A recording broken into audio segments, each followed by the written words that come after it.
Hi friends, అందరికీ నమస్కారం.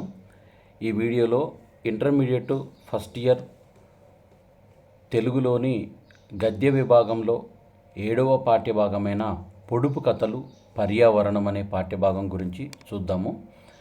ఈ పొడుపు కథలు పర్యావరణం అనే ఈ పాఠ్యభాగాన్ని రచించిన వారు ఆచార్య కసిరెడ్డి వెంకటరెడ్డి.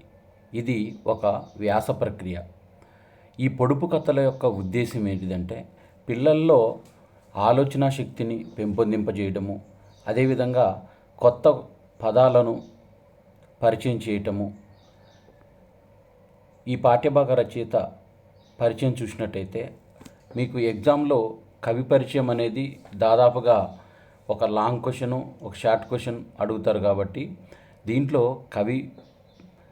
కవి పరిచయంలో కవి పుట్టిన ప్రదేశము, కవి పుట్టిన సంవత్సరం, కవి యొక్క విద్యార్హతలు, తల్లిదండ్రుల పేర్లు, అదేవిధంగా కవి రాసిన రచనలు, ఏమైనా పురస్కారాలు పొంది ఉంటే వాటికి సంబంధించిన సమాచారాన్ని మీరు నేర్చుకున్నట్టయితే ఎగ్జామ్లో ఒక వ్యాసరూప ప్రశ్న, అదేవిధంగా ఒక సంగ్రహ సమాధానం, ఒక వెరీ షార్ట్ ఆన్సర్స్ క్వశ్చన్స్ అనేవి వస్తాయి. ఆచార్య కసిరెడ్డి వెంకటరెడ్డి గారు చాలా భిన్న ప్రక్రియలలో ఇతనికి పేరు ప్రఖ్యాతులు ఉన్నాయి. కవిగా, వక్తగా, వ్యాసకర్తగా, జానపద వాంగ్మయ పరిశోధకుడుగా, ధార్మిక, సామాజిక, విజ్ఞాన వ్యాఖ్యాతగా తెలుగు సాహిత్య లోకానికి ఇతను సుపరిచితులు. ఈయన 1946 ఆగస్టు 3వ తేదీన, అంటే స్వాతంత్రానికి ఒక సంవత్సరం ముందు జన్మించారు. ఉమ్మడి మహబూబ్నగర్ జిల్లా ఆమనగల్లు మండలం పోలేపల్లి గ్రామంలో జన్మించారు. ద్రౌపదమ్మ, మేఘారెడ్డి వీరి తల్లిదండ్రులు. కల్వకుర్తిలో పాఠశాల విద్య, స్కూల్ ఎడ్యుకేషన్ అనేది కల్వకుర్తిలో పూర్తి చేశారు. అదేవిధంగా పాలెం ప్రాచ్య కళాశాలలో డిఓఎల్ అంటే డిప్లొమా ఇన్ ఓరియంటల్ లాంగ్వేజ్ ప్రైవేటుగా చదివాడు. తర్వాత బిఓఎల్ అంటే బ్యాచిలర్ ఆఫ్ ఓరియంటల్ లాంగ్వేజ్. తర్వాత ఎంఓఎల్ అంటే మాస్టర్ ఇన్ ఓరియంటల్ లాంగ్వేజ్ అనేది కోర్సులను చదివాడు. తర్వాత తెలుగులో, సంస్కృతాలలో ఎంఏ చదివాడు, అంటే పీజీ చదివాడు. ఆచార్య సి నారాయణ రెడ్డి పర్యవేక్షణలో తెలుగు పొడుపు కథలు అనే అంశంపైన ఉస్మానియా విశ్వవిద్యాలయం నుంచి 1982 సంవత్సరంలో పిహెచ్డి డిగ్రీని పొందారు. కసిరెడ్డి వెంకటరెడ్డి మాడుగుల ప్రభుత్వ కళాశాలలో తెలుగు పండితుడిగా ఫస్ట్ జాయిన్ అయ్యాడు. తర్వాత నిజామాబాద్ జిల్లా కామారెడ్డి ప్రభుత్వ డిగ్రీ కళాశాలలో లెక్చరర్గా పనిచేశారు. ఉస్మానియా విశ్వవిద్యాలయంలో ఆచార్యునిగా, అంటే ప్రొఫెసర్గా, తెలుగు శాఖ అధ్యక్షులుగా పదవి బాధ్యతలను నిర్వహించాడు. ఉద్యోగ విరమణ అనంతరం తిరుమల తిరుపతి దేవస్థానం ధర్మ ప్రచార పరిషత్తు కార్యదర్శిగా పనిచేశారు. ఈయన కావ్యాలు, శతకాలు, కథలు, నవలలు, వ్యాసాలు, ఆధ్యాత్మిక అనువాదాలు, జానపద పరిశోధన, వ్యాఖ్యానాల రూపంలో 140కి పైగా రచనలను చేశాడు. చైతన్యశ్రీ, సుభాషిత గీత త్రిశతి, లేత మబ్బులు పద్య సంపుటాలనేవి రచించారు.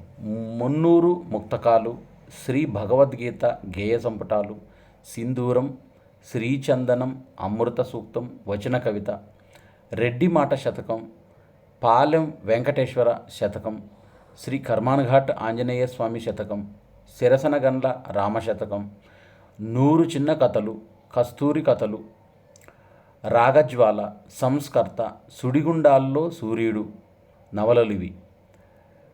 జాతీయ సాహితీ, భారతీయ మహిళ, జానపద సాహిత్యం అధ్యయనం, అనుశీలన అనేది వ్యాస సంపుటాలు. జాతి జీవనంపై రామాయణ ప్రభావం, ఆర్యులెవరు, అనువాదాలు ఇవి. పొడుపు కథలు ఒక పరిశీలన అనేది ఇది పిహెచ్డి సిద్ధాంత గ్రంథం. జానపద కళాదర్శనము ఇవి రెండు కూడా పరిశోధన గ్రంథాలు. కాపుబిడ్డ, దాశరథి శతకం, వేమన వేదాంతం, వ్యాఖ్యాన రచనలు. శివమెత్తిన చికాగో ఇది యాత్రా చరిత్ర, అమెరికా యాత్ర చరిత్ర. ఇది శివమెత్తిన చికాగో. తదితర రచనలను ప్రసిద్ధి పొందాయి. ధార్మిక, సాహిత్య, సామాజిక అంశాలపై సుమారుగా 8,000 ఉపన్యాసాలు చేశారు. అంటే వివిధ వేదికలపైన ముఖ్య అతిథిగా వెళ్ళినప్పుడు వాటికి సంబంధించి ఉపన్యాసాలు అనేవి ఇవ్వడం చేశారు. దాదాపుగా 1000కి పైగా ధార్మిక ఉపన్యాసాలు చేశారంట. ఈ పాఠ్యభాగం ఆచార్య కసిరెడ్డి వెంకటరెడ్డి రచించిన తెలుగులో పొడుపు కథలు అనే ఒక గ్రంథం నుంచి తీసుకోబడింది. ఇక పాఠ్యభాగ ఉద్దేశం చూసినట్టయితే పొడుపు కథలు అనేవి మనకు ఆలోచింపచేస్తాయి, పిల్లలను మెదడుకు మేత పెట్టేవిగా ఉంటాయి. అంటే నిగూఢ అర్థం, అంటే సస్పెన్స్గా ఉంటుంది. నిగూఢ అర్థము మనకు తెలుసుకునే విధంగా ఉంటుంది. చమత్కారంతో నిండి ఉంటుంది. మనకు ఆ పొడుపు కథల ఆన్సర్ తెలియగానే వెంటనే చమత్కారం అనిపిస్తుంది. అంటే ఇంత లాజిక్ ఉందా దీంట్లో అని. ఒక రహస్యాన్ని దాచిపెట్టి సరైన సమాధానం కనుక్కోవాలని ప్రోత్సహించే చిక్కు ప్రశ్నలు అనేవి ఉంటాయి. ఇవి వినోదంతో పాటు విజ్ఞానాన్ని, లోకజ్ఞానాన్ని అందిస్తూ తెలివితేటలను పెంపొందించేందుకు ఉపయోగపడతాయి. పొడుపు కథలకు ఉన్న మరొక పేరు ఏంటిదంటే ప్రహేళికలు. ఇలాంటివి మనకు 1 మార్క్ క్వశ్చన్లో అడుగుతారు. పొడుపు కథలకు ఉన్న మరొక పేరు ఏంటిదంటే ప్రహేళికలు అని గుర్తుపెట్టుకోవాలి. వీటినే మన ప్రాంతంలో శాస్త్రాలు అని కూడా పిలుస్తారు. అంటే పూర్వపు రోజుల్లో ఈ పొడుపు కథలను, శాస్త్రాలను వీటిని నిద్రపోయేటప్పుడు చిన్నపిల్లలకు పెద్దవాళ్ళు చెప్తూ ఉండేవారు ఎక్కువగా. ఇవి సాధారణంగా వస్తువులు, జంతువులు లేదా ప్రకృతికి సంబంధించిన అంశాలను సూచిస్తాయి. పొడుపు కథల ప్రయోజనాలను తెలుపుతూ పొడుపు కథల్లోని పర్యావరణ చిత్రణను వివరించడమే ఈ ప్రస్తుత పాఠ్యభాగ ఉద్దేశం. అంటే ఈ పొడుపు కథలు మానవ జీవితానికి ఏ విధంగా ఉపయోగపడుతున్నాయి, విద్యార్థుల్లో నైతిక విలువలు, అదేవిధంగా మానసిక వికాసాన్ని చెందడానికి ఈ పొడుపు కథలు ఏ విధంగా ఉపయోగపడతాయి అనేవి ఈ పాఠ్యభాగం యొక్క ఉద్దేశం. ఈ పాఠ్యభాగంలో వాటిని తెలపడం. ఇక్కడ చూడండి, ఈ ఫోటోలో పెద్దలు ఓ బామ్మగారు పైన కూర్చొని ఏవో చెప్తూ ఉంటుంది. పిల్లలు ఆసక్తిగా వింటూ ఉన్నారు. పెద్దలు వాళ్ళ పనులు వాళ్ళు చేసుకుంటూ ఆ పెద్ద మనిషి చెప్పే మాటలు చాలా జాగ్రత్తగా వింటున్నారు. చూసినట్టయితే మానవ జాతి ఎంత ప్రాచీనమైందో పొడుపు కథలు అంతే ప్రాచీనమైనవి. అంటే మనిషి పుట్టుక ఈ భూమిపైన ఎప్పుడు ప్రారంభమైందో ఈ పొడుపు కథలు కూడా మనిషి పుట్టుకతో పాటు అప్పుడే ప్రారంభమైన అంత ప్రాచీనత ఈ పొడుపు కథలు కలిగి ఉంది. ఈ మానవ జాతి ఎంతకాలం ఉంటుందో పొడుపు కథలు అంతకాలం ఉంటాయని వీరి నమ్మకం. మానవ జీవితంలో ఇంతగా పెనవేసుకొని పోవడానికి సమాజంలో పొడుపు కథ సాధిస్తున్న ప్రయోజనమే ప్రధాన కారణం అనాలి. అంటే మనిషి నిత్య జీవితంలో ఏవైతే సంఘటనలు జరుగుతున్నాయో వాటినే ఈ జీవితంలో జరిగే సంఘటనలే పొడుపు కథలుగా మలిచారు. కాబట్టి మానవ జీవితంతో పెనవేసుకొని పోయి ఉన్నాయి. ప్రకృతిలోని సాదృశ్య సారూప్యాలు, మానవతాంతరంగంలోని భావాలు, ఈ రెండింటి సమైక్య స్వరూపంగా ఆవిర్భవించిన పొడుపు కథ విజ్ఞానాన్ని, వినోదాన్ని నిత్యం అందిస్తుంది. అంటే మనిషి జీవితం నుంచి తీసుకున్నవే కాబట్టి మనిషి జీవించినంత కాలము ఈ పొడుపు కథలు మనిషితో పాటు ఉంటాయి. వ్యక్తి లోకాన్ని అర్థం చేసుకోవడానికి ప్రకృతిని, గ్రంథాలని, సమాజాన్ని అధ్యయనం చేయాలి. అంటే మనము ఈ సొసైటీని నేర్చుకోవాలంటే ఫస్ట్ ప్రకృతిని అబ్జర్వ్ చేయటం నేర్చుకోవాలి. తర్వాత బుక్స్ బాగా చదవాలి. ఈ సొసైటీని బాగా అధ్యయనం చేయాలి. గ్రంథగతమైన మౌఖిక ప్రచారం పొందుతున్న పొడుపు కథల్ని చదవటం వల్ల, వినడం వల్ల లోక జ్ఞానం కలుగుతుంది. ఈ పొడుపు కథలు అనేవి డైరెక్ట్గా ఫస్ట్ గ్రంథాల రూపంలో లేవు. మౌఖికంగా పెద్దవాళ్ళు చెప్తూ చిన్నవాళ్ళు వినడం, చిన్నవాళ్ళ నుంచి మళ్ళీ ఇంకా తరతరాలు ఇట్లా మౌఖికంగా ప్రయాణిస్తూనే ఉన్నాయి. కొన్ని పొడుపు కథల్లో జ్యోతిష్యం, వైద్యం, గణితం మొదలైన శాస్త్ర విషయాలు ఉండటం ఆయా విషయాల పట్ల అవగాహన కలుగుతుంది. హాస్య అద్భుతాల్లోని మనసుని కట్టిపడివేసే గుణం ఈ పొడుపు కథలు కలిగి ఉండటం వల్ల వ్యక్తులు మానసిక వ్యాయామానికి బాటలు వేస్తూ వారిలో క్రీడాశక్తిని పెంచుతాయి. అంటే మనకి గేమ్స్కి సంబంధించి, సైన్స్కి సంబంధించి, అదేవిధంగా మెడిసిన్కి సంబంధించి ఈ మొత్తము ఒక నిగూఢార్థాన్ని తెలుపుతూ మనలో ఒక క్రీడాశక్తిని ఒక క్విజ్ లాగా పెట్టుకొని ఈ పొడుపు కథలను ఎంజాయ్ చేస్తూ ఉంటారు. ప్రతి వ్యక్తిలో కూడా ప్రతిదినం ఆలోచన శక్తి పెరగడానికి ఇవి దోహదపడతాయి. ఇవి మనకు పొడుపు కథలో ప్రశ్న వేయగానే వెంటనే మన మైండ్ ఆలోచించడానికి రెడీగా ఉంటుంది. పొడుపు కథలు అడిగే వారికి ధారణ అవసరం అవుతుంది. అంటే ఎవరైతే పొడుపు కథలు వేస్తున్నారో వారికి ఎక్కువ మెమరీ పవర్ అనేది ఉండాలి. ఎందుకంటే మనకు ఆ క్వశ్చన్ ఎదుటి వాళ్ళకి క్వశ్చన్ వేసినప్పుడు ఖచ్చితంగా దాని ఆన్సర్ కూడా ఎవరైతే క్వశ్చన్ వేస్తారో వాళ్ళకు తెలిసి ఉండాలి. ధారణ వల్ల విషయం మనసులో నాటుకొని జ్ఞాపక శక్తి పెరుగుతుంది. ఏదైతే మనం పొడుపు కథను ఆన్సర్ రూపంలో మనం గుర్తుపెట్టుకోవాలో దానివల్ల ఏమవుతుందంటే మెమరీ పవర్ అనేది బాగా ఇంప్రూవ్ అవుతుంది. పొడుపు కథల్లో చమత్కార చారుణ కారణం వల్ల పిల్లలు వల్లెవేస్తారు. అంటే దాంట్లో ఒక చమత్కారం, ఒక హ్యూమరస్ ఉంటుంది కాబట్టి పిల్లల్లో వాటిని గుర్తుపెట్టుకోవాలనే జిజ్ఞాస కలిగి ఉంటారు. తద్వారా వాచక శక్తి పెరుగుతుంది. అంటే చాలా పదాలు గుర్తుపెట్టుకోవటం ద్వారా వాళ్ళకు కొన్ని పదాలను గుర్తుపెట్టుకోవటం, అదేవిధంగా మాట్లాడే నైపుణ్యం కూడా పెరుగుతుంది. పొడుపు కథల్లోని అలతి పదాలు బాల్యం నుండే బాలబాలికల సమన్వయ జ్ఞాన శక్తిని పెంచడం వల్ల జీవితాన్ని అర్థం చేసుకోవడంతో వారు సఫలమవుతారు. అంటే వాటిల్లో ఉండే పదాలను వీళ్ళు జ్ఞాపక శక్తికి ఉపయోగపడే విధంగా వాళ్ళు అర్థవంతంగా వాటిని గుర్తుపెట్టుకోవడానికి ట్రై చేస్తారు. పొడుపు కథలు నిరంతరం మనిషి జిజ్ఞాసా పదంలో పురోగమింపజేస్తాయి. మనిషి యొక్క మేధోశక్తిని పెంచడానికి ఇవి ఉపయోగపడతాయి. వీటిని వినడం వల్ల, చదవడం వల్ల ఏకాగ్రత అనేది పెరుగుతుంది. ఎందుకంటే పొడుపు కథ వేసేటప్పుడు ఖచ్చితంగా మనకు దాన్ని ఆ క్వశ్చన్ను కూడా గుర్తుపెట్టుకున్నప్పుడు మాత్రమే దానికి రిలేటెడ్గా ఆన్సర్ చెప్పడానికి ట్రై చేస్తారు. కాబట్టి వినికిడి శక్తి అనేది పెరుగుతుంది పిల్లల్లో. తర్వాత ఏకాగ్రత, ఏమి క్వశ్చన్ అడుగుతున్నారనేది ఏకాగ్రత, కాన్సన్ట్రేషన్ పవర్ అనేది పెరుగుతుంది వీటి వల్ల.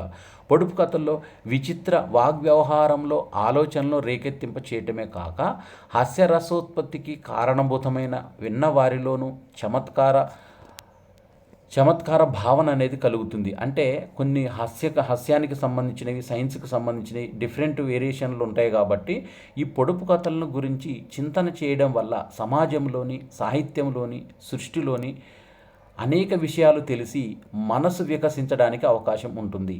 మన సంస్కృతి సాంప్రదాయాలను, జీవన విధానాల పట్ల చక్కని అవగాహన కలిగి ఉంటుంది. అంటే మనిషి జీవితానికి సంబంధించి ఈ సొసైటీలో ఏం జరుగుతుంది, చుట్టూ ఉన్న పరిస్థితులపైన ఈ పొడుపు కథలను సృష్టించి ఎదుటివారికి వేయడం ద్వారా వారికి ఆలోచన కలుగుతుంది. దాని పట్ల వాటి పూర్తి ఈ పొడుపు కథల ద్వారా సమాజం కానీ, మనుషులు కానీ, ఈ చుట్టూ ఉన్న పర్యావరణం కానీ, సంస్కృతి, మన మనిషి జీవితంతో పెనవేసుకున్న సంస్కృతి సాంప్రదాయాలు కానీ, మనిషి యొక్క జీవన విధానం కానీ ఈ పొడుపు కథలో నిక్షిప్తం చేయబట్టి వీటిని విద్యార్థులు ఆలోచనాత్మకంగా గుర్తుపెట్టుకోవడానికి ట్రై చేస్తారు.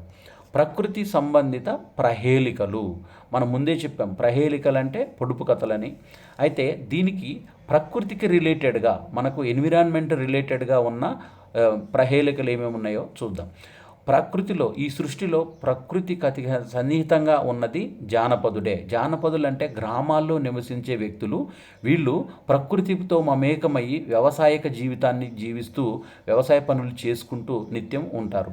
ప్రాక్త మానవుడి కాలం నుండి ప్రకృతిని ఆరాధ్య దైవంగా భావిస్తూనే, ప్రకృతి శక్తిని వశీకరించుకుంటూనే ప్రాక్తక మానవుడు అంటే ప్రాచీన ఆది మానవుడి కాని నుంచి కూడా ఇప్పటి వరకు కూడా ప్రకృతితో మమేకమై మనిషి జీవించడం ద్వారా ఈ ప్రకృతి అందించే ఫలాల వల్ల పరమానందాన్ని పొందుతున్నాడు జానపదుడు. అంటే పల్లెల్లో నివసించే వాళ్ళు ఈ ప్రకృతితో మమేకమై నివసిస్తున్నారు. శక్తి విజృంభిస్తేనే తట్టుకోలేక పరమ విషాద యోగంలోకి పడుతున్నాడు. అంటే ఈ విశ్వంలో ఈ వివిధ రకాల శక్తుల్ని, వాటిని అవి విజృంభించినప్పుడు మనిషి తట్టుకోలేక విషాదంలో పడుతున్నాడు. విశ్వ ప్రకృతిని జయించడంలో వ్యక్తి శక్తి మొక్కబోయినప్పుడు సంఘశక్తిని సమకూర్చుకుంటున్నాడు. అంటే ప్రకృతి వైపరీత్యాలు కానీ ఏమైనా జరిగినప్పుడు కూడా సంఘశక్తుల్ని బలపరుచుకోవడానికి చూస్తున్నాడు. యంత్రాలపై, తంత్రాలపై, మంత్రాలపై ఆధారపడుతున్నాడు.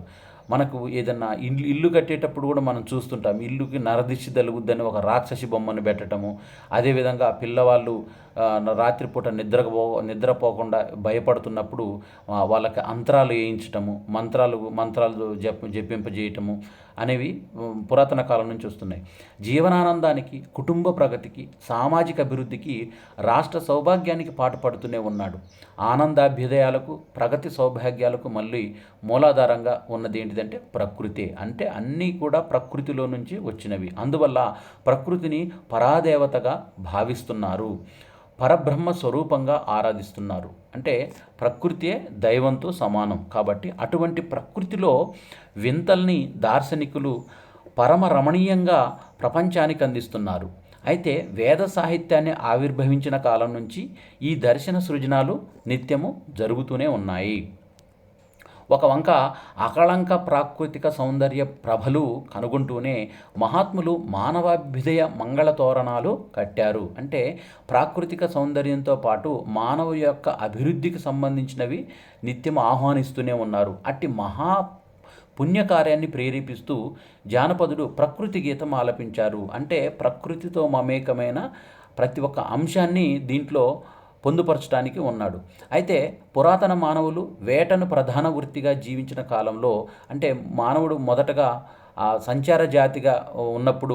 సంచారజీవిగా ఉన్నప్పుడు వివిధ జంతువులను వేటాడుకొని పచ్చి మాంసం తినటం, కాలక్రమేణా ఆ నిప్పును కనిపెట్టిన తర్వాత ఒకచోట స్థిర నివాసం ఏర్పరచుకున్న తర్వాత అక్కడ వ్యవసాయం చేయటము, జంతువులను మచ్చిక చేసుకోవటం, ఇవన్నీ దినదినం అభివృద్ధి చెందుతూ మనిషి నేటి ఆధునిక పరిస్థితి వరకు ఎదిగాడు. అయితే ఈ వేటను ప్రధాన వృత్తిగా జీవించిన కాలంలో దివిని భువిని కనిపించిన సమస్త వస్తు సముదాయాలపైన పదాలను అల్లాడు. అంటే వృత్తికి సంబంధించిన పదాలు, సంస్కృతికి సంబంధించిన పదాలు, జీవన విధానానికి సంబంధించిన పదాలు నిత్యము మనకు ఏవైతే పనుల్లో నిమగ్నమై ఉంటున్నారో వాటికి సంబంధించిన పదాలను మనిషి కనిపెట్టాడు, పాటలను కైగట్టాడు. వ్యవసాయ పనులు చేసేటప్పుడు నాటు పాటలు, కోత పాటలు, మోట పాటలు, అదేవిధంగా ఏవైనా పండగలు చేస్తున్నప్పుడు, ఈ పిల్లలు పుట్టినప్పుడు, తర్వాత ఇంట్లో ఏమైనా వేడుకలు చేసుకున్నప్పుడు వేడుక పాటలు, ఈ విధంగా పెళ్లి పాటలు, ప్రతి విధంగా సందర్భానుగుణంగా పాటలను కట్టాడు. వ్యావసాయిక జీవనాన్ని అవలంబిస్తున్న పెదప కొండ కోనల్ని, చెట్టు పుట్టల్ని, పారే సెలయేరుల్ని, పంట పొలాల్ని, పిట్టగూడుల్ని, మట్టి బెడ్డల్ని మనోహరాలంకారంగా సమన్వితాలుగా చేసి వాటిని తన ఆత్మతత్వాన్ని జోడించాడు. తాదాత్మ్యం చెంది సమస్త ప్రపంచానికి తన్మయత మహాసిద్ధిని కలిగించాడు. అంటే మనిషి ఏ పనిలో నిమగ్నమైతే ఆ పనికి సంబంధించిన పదాలను కనుక్కొని వాటిని ఆ పదాలను పాటలను మాటలుగా ఇట్లా అల్లడం స్టార్ట్ చేశాడు. ఈ భావ పరిమళాల చేత జానపద సారస్వతము గుబాలిస్తుంది. అంటే ఆ మనిషి ఆ పనిలో కలిగిన ఆ ఫీలింగ్స్ని పాటలుగా మలచడం ద్వారా మనకు జానపద సారస్వతం అనేది గుబాలిస్తుంది. ఆ జానపద సాహిత్య క్షీరంలో నవనీతమే ఈ పొడుపు కథ. ఆ జానపద ఆ అల్లికల నుంచి వచ్చిందే ఈ పొడుపు కథ. ఈ స్వచ్ఛ నవనీత ఘృత సౌందర్యమే ప్రకృతి ప్రహేళిక. అంటే ఈ పొడుపు కథలు అనేవి ప్రకృతిలో నుంచే జనించాయి. నాణ్యతో దర్శనీయమైన ప్రకృతిని జానపదుడు దర్శించాడు. అంటే నూతనత్వం, ఈ ప్రకృతిలో కనిపించే వాటిని కొత్తగా ఆలోచించి నూతనత్వంగా జానపదుడు ప్రదర్శించాడు. ఆ దర్శన స్పర్శనాల నుండి దివ్య భావ సంయోజితాలైన ప్రహేళికలను ప్రసరించాడు. ప్రకృతి సంబంధమైన చెట్టు పుట్టలు, పంట పొలాలు మరియు పూలు పండ్లు జానపదుడి చేతిలో పడి ఏ విధంగా పరవశించాయో ఇప్పుడు మనకు రచయిత ఈ పాఠ్యభాగంలో చెప్తున్నాడు. చెట్టు పుట్టలు, ఇప్పుడు మనం నిత్యం మన చుట్టూ ఉండే జానపదుని జీవనంలో చెట్టుకు, గుట్టకు, పుట్టకు ఎంతో ప్రాధాన్యం ఉంది. నాగలికి, కాడికి, ఇంటి కప్పుకు, వంట చెరుకుకు చెట్లే ఆధారాలు. అంటే మనము చెట్ల బెరడుల నుంచి, చెట్ల కొమ్మల నుంచి ఇవన్నీ కూడా మనం తయారు చేసుకుంటాం. చేనుగట్టుకు, ఇంటి గోడకు, బావి తెట్టెకు గుట్టలే మూలాలు.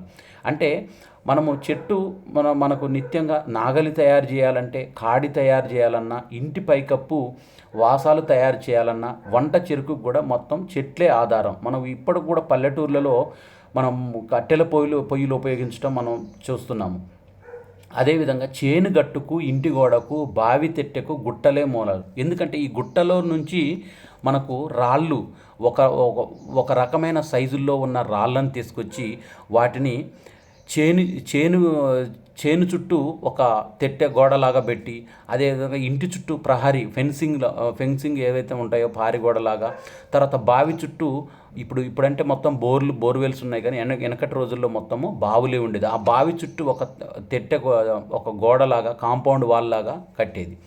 ఇంటి పూతకు, పొయ్యి వేతకు పుట్టమన్నే అవసరము. ఇప్పుడంటే మనకు మొత్తము పాలిష్ బండలేసి ఫ్లోరింగ్ లాగి నీట్గా ఉన్నాయి, కానీ వెనకటి రోజుల్లో ఏవైనా వేడుకలు జరిగినా కానీ ఖచ్చితంగా పుట్టమన్ను తీసుకొచ్చి ఆ పుట్టమన్నుతోని మంచిగా ఆ పుట్టమన్నుతోని పశువుల పేడ కలిపి వాటిని మొత్తం మిక్స్గా చేసి ఆ పుట్టమన్ను మిక్సర్ ఏదైతే ఉంటుందో దాంతో మొత్తం ఇల్లుని అలికేవారు, నీట్గా అలికి ముగ్గులు పెట్టేవారు. అందుకే ఇప్పుడు చెట్టుకి, గుట్టకు, పుట్టకు సంబంధం ఉందని కవి అంటున్నాడు. అయితే సౌఖ్య జీవనానికి అంటే ఇంటిపోతకు, పొయ్యి వేతకు, పొయ్యి మనకి ఇప్పుడంటే గ్యాస్ పొయ్యిలు వచ్చాయి. వెనకటి రోజుల్లో మట్టి పొయ్యిలే ఉండేది. ఒక రాళ్ళు 3 రాళ్ళని ఇట్లా పెట్టి ఆ రాళ్లకు మొత్తం మట్టితో నీట్గా వాటిని అలికి, అంటే ఇంటిపోతకు, పొయ్యి వేతకు, పొయ్యి వేయాలన్నా కానీ ఆ మట్టితోనే వేసేవారు, దాంట్లో కట్టెల పొయ్యిని. తర్వాత సౌఖ్య జీవనానికి ఇంతగా తోడ్పడే ప్రకృతిని జానపదుడు తలసక ఎట్లుంటాడు అంటే ఈ ప్రకృతితో మమేకమై ఉన్నది కాబట్టి ఈ జానపద గీతాల్లో వాటిని తలుచుకొని వాటికి కృతజ్ఞతలు చెప్పే క్రమంలో ఈ పొడుపు కథలతో వాటిని కొలిచాడు. ఇక్కడ చూస్తే మనకు ఆకులదాన్ని కాను ఆకులుంటాయి, పోకలదాన్ని కాను పోకలుంటాయి, బాలింతను కాదు పాలుంటాయి, సన్నాసోన్ని కాదు జడలుంటాయి.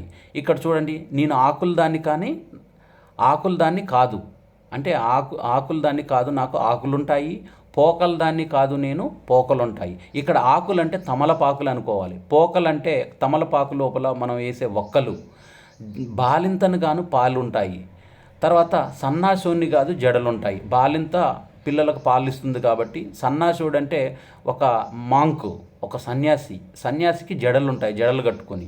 ఇవి ఎవరు, నేనెవరు అని ప్రశ్న ఇది. ఆకులదాన్ని కాదు ఆకులుంటాయి, పోకలదాన్ని కాదు పోకలుంటాయి, బాలింతని కాదు పాలుంటాయి, సన్నాసుని కాదు జడలుంటాయి, ఎవరిని నేనెవరిని అనేది ఇదేంటిది, ఇది క్వశ్చన్, పొడుపు కథ. దీని ఆన్సర్ ఏంటిది, మర్రి చెట్టు. అది ఎట్లనో ఇక్కడ రచయిత వివరణ ఇచ్చాడు మనకు. ఆకులు ఉన్నది కానీ ఆకులున్నది కాదు కానీ ఆకులుంటాయి, కానీ పోకలున్నది కాదు కానీ పోకలుంటాయి, బాలింత కాదు కానీ పాలుంటాయి, సన్యాసి కాడు కానీ జడలుంటాయి. నిషేధ విధులతో కూడుకున్న ఈ పొడుపు కథ జానపదుని సామాజిక అవగాహనకు, ప్రకృతి పరిశీలనకు మచ్చుతునక. ఆకులంటే వ్యవహారార్థం తమలపాకులు. మనము భోజనం చేసే తర్వాత తాంబూలం వేసుకుంటాం కదా నోరు ఎర్రగా పండడానికి, ఆ తమలపాకులు. పోకలంటే ఆ తమలపాకులో విడెంలో ఉపయోగించేవి. అంటే ఈ రెండింటిని కూడా నేను అమ్మేదాన్ని కాదనే అర్థం వస్తుంది. అంటే ఆకులు దాన్ని కాదు, పోకలు దాన్ని కాదు, అంటే నేను ఆకులు అమ్మేదాన్ని కాదు, పోకలు అమ్మేదాన్ని. అమ్మడం అంటే సెల్లింగ్. కానీ ఇవి రెండు లేకున్నా ఉన్నవి అనడం అంటే ఇవి నా దగ్గర ఆకులు అమ్మేదాన్ని కాదు, నేను పోకలు అమ్మేదాన్ని కాదు, కానీ నా దగ్గర ఉన్న ఇవి. ఓకే, తర్వాత మర్రి ఆకులు తమలపాకుల వలె, మర్రి పళ్ళు పోకల వలె ఉంటాయని భావించాలి. మనం మర్రి చెట్టు ఆకులు చూసినట్టయితే బనియన్ ట్రీ, ఇంగ్లీష్లో పిల్లలకు మనకు అర్థం కావాలంటే బనియన్ ట్రీ చూసినట్టయితే దీంట్లో దాని బనియన్ ట్రీ లీవ్స్ చూసినట్టయితే తమలపాకు లీవ్స్కి కొంచెం దగ్గర పోలిక ఉంటాయి. ఆ మర్రి పళ్ళు చూసినట్టయితే మనకు ఒక్కలు ఏవైతే ఒక్కలు ఉంటాయో ఆ ఒక్కలను పోలి ఉంటాయి. కొన్ని చెట్ల నుంచి ఆకులు వేరు చేసిన, కాయలు వేరు చేసిన, ఆ ఫలాలు వేరు చేసిన పాలు రాలుతాయి. ఉదాహరణకి మీరు మర్రి చెట్టు ఏదైనా ఆకు కానీ కాయ కానీ తెంచగానే నీకు వైట్ కలర్ మిల్క్ లాగా కారుతుంటాయి. సపోటా చెట్లకు కూడా బాలింతకు పాలుంటాయి, మర్రికి పాలుంటాయి. కాబట్టి మర్రి పాలను ఔషధాలలో ఉపయోగిస్తారు. మర్రి చెట్టు నుంచి ఏవైతే మిల్క్ వస్తాయో వాటిని మెడిసిన్స్లో ఉపయోగిస్తారని. సన్యాసికి జడలుంటాయి, మర్రి చెట్టుకు ఊడలుంటాయి. మనం మర్రి చెట్టు పెద్ద మర్రి చెట్లు ఉన్నప్పుడు ఆ ఊడలు పట్టుకుని ఉయ్యాల్లాగా ఊగుతూ ఉంటారు. అయితే సన్యాసిని ఆ మర్రి చెట్టు ఊడలతో పోల్చాడు. చూడండి, సన్యాసికి నెత్తి మొత్తం పెరిగి జడలు కట్టి ఉంటాయి, మర్రి చెట్టు కూడా ఊడలు ఉంటాయి. ఆ సాదృశ్యంతో చివరి పాదం వేశారు.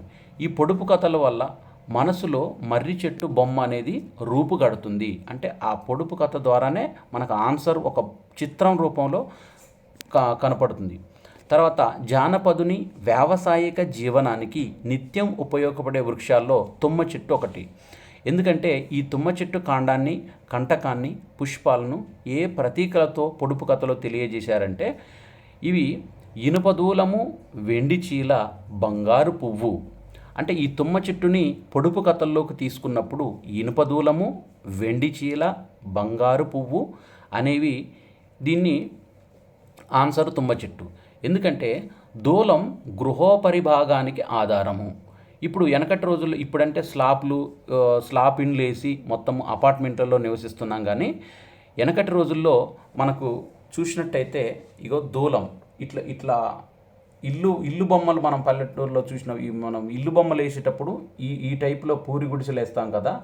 ఈ పూరి గుడిసెలు ఈ విధంగా వేసినప్పుడు ఇక్కడ ఈ భాగం ఏదైతే ఉందో మిడిల్లో దీన్ని దూలం అంటాం. అంటే వెన్నుగర్ర.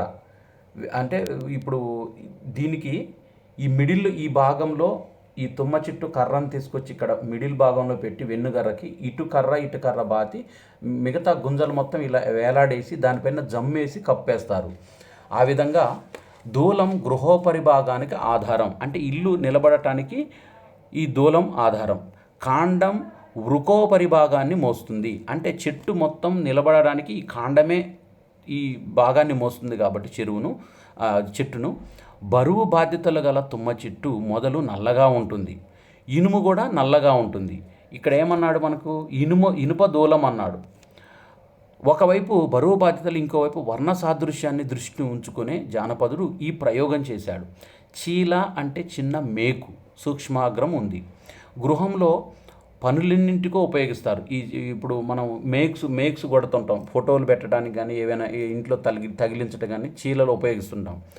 గృహంలో పనులన్నింటికో ఉపయోగిస్తాం. సాధారణంగా ఇవి కూడా ఇనుముతో చేయబడినవి. వాటిని చీలలు అంటారు. కొన్ని ప్రాంతాల్లో కీలలని కూడా పిలుస్తారు.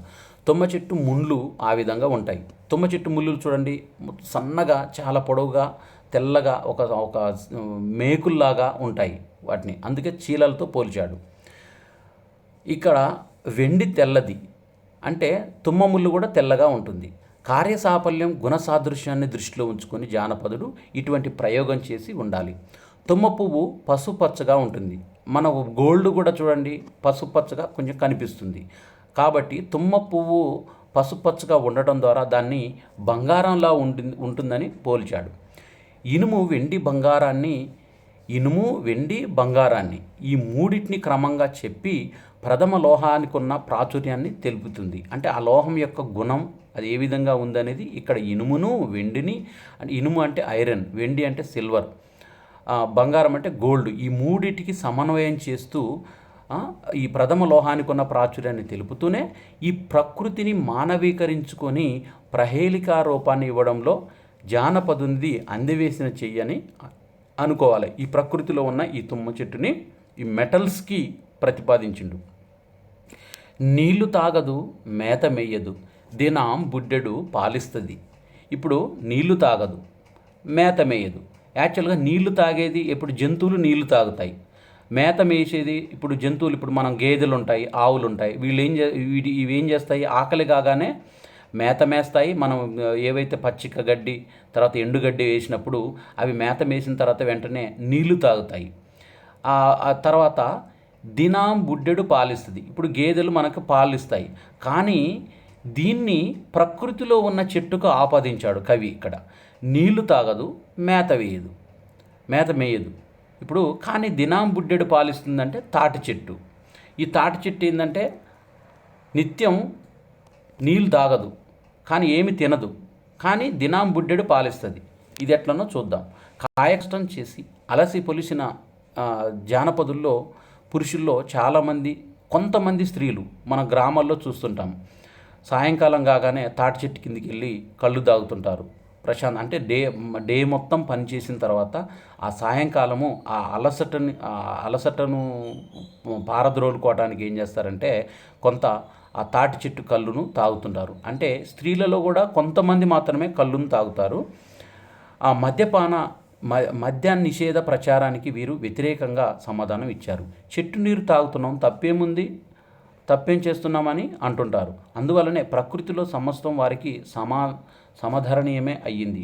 ఈ పొడుపు కథల్లో తాచును నీరు తాగదని, మేత మేయదని అనటం భౌతిక రూపదృష్టిని బట్టే అనాలి.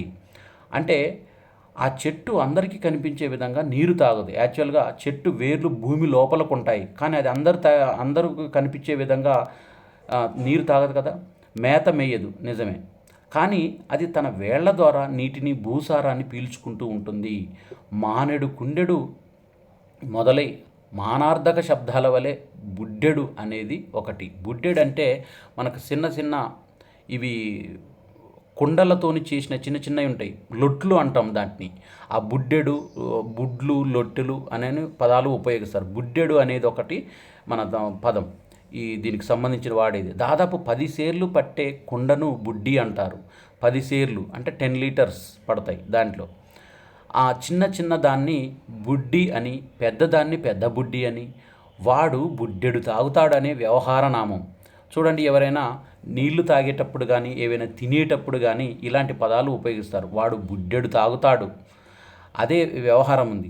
ఏమి గ్రహించని తాటి చెట్టు ప్రతిరోజు కళ్ళునిస్తుందని చెప్పడం జరిగింది.